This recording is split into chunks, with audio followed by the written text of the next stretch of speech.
Gordon, and Thank you, Leanne. thanks for being our guest here.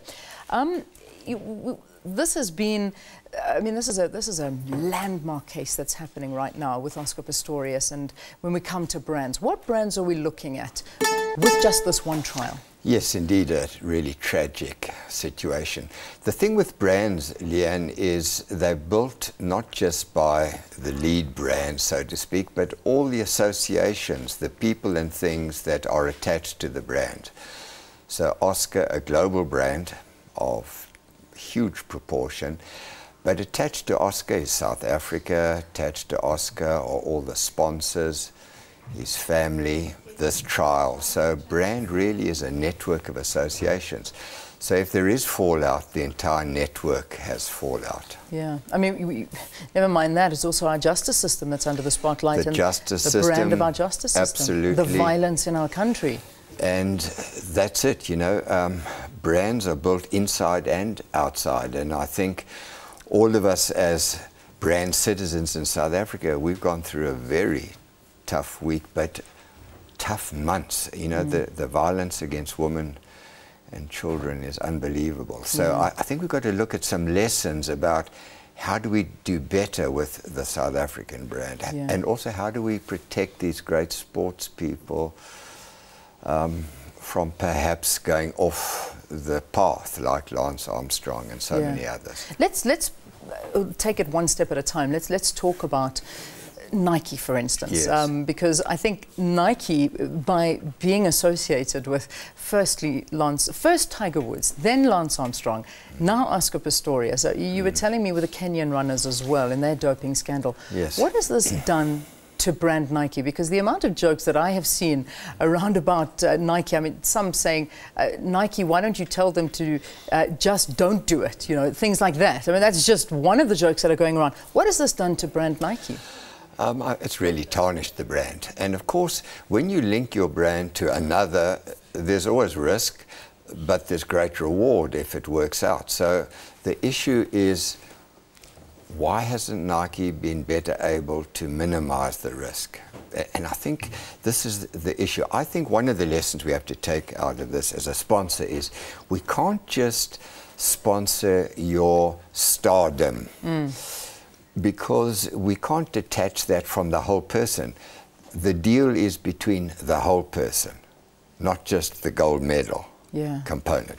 And therefore there's a responsibility on sponsors to take care of the whole person. You know, what support structures were there? Surely one has to ask the question, Nike, weren't you aware of Tiger Woods' shenanigans? Weren't you aware of doping? Because all the lead journalists in the world were aware of it. So I believe there's a huge responsibility. Yeah.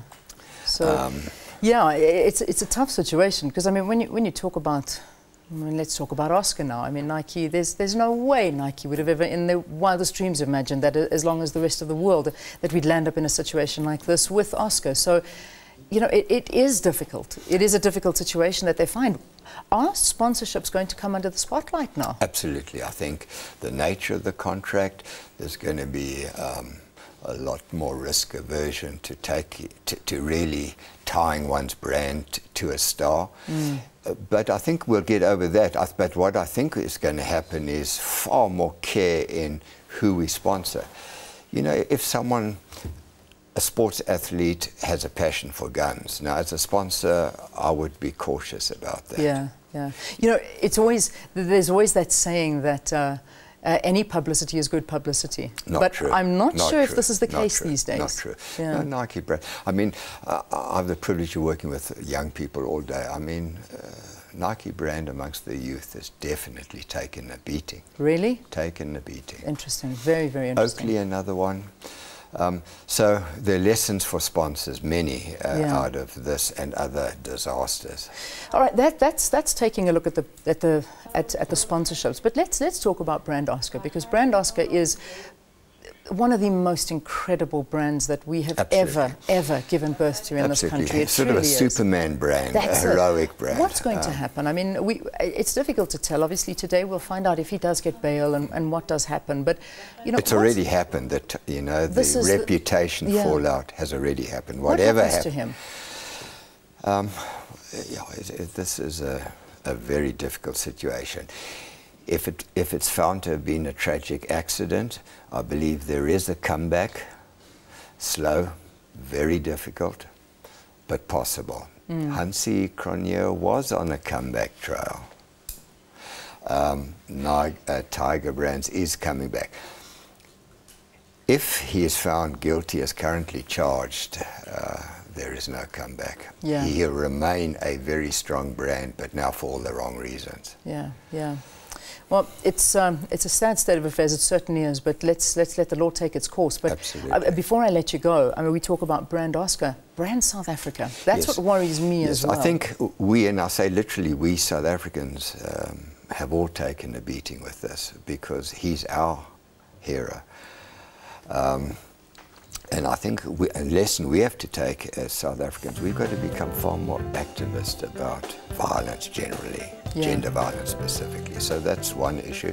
So internally, I think we've been disturbed, shocked, numbed, but from the outside, our brand, I mean, the spotlight, as you said, we've never had such a bright spotlight, I think, on us. Yeah.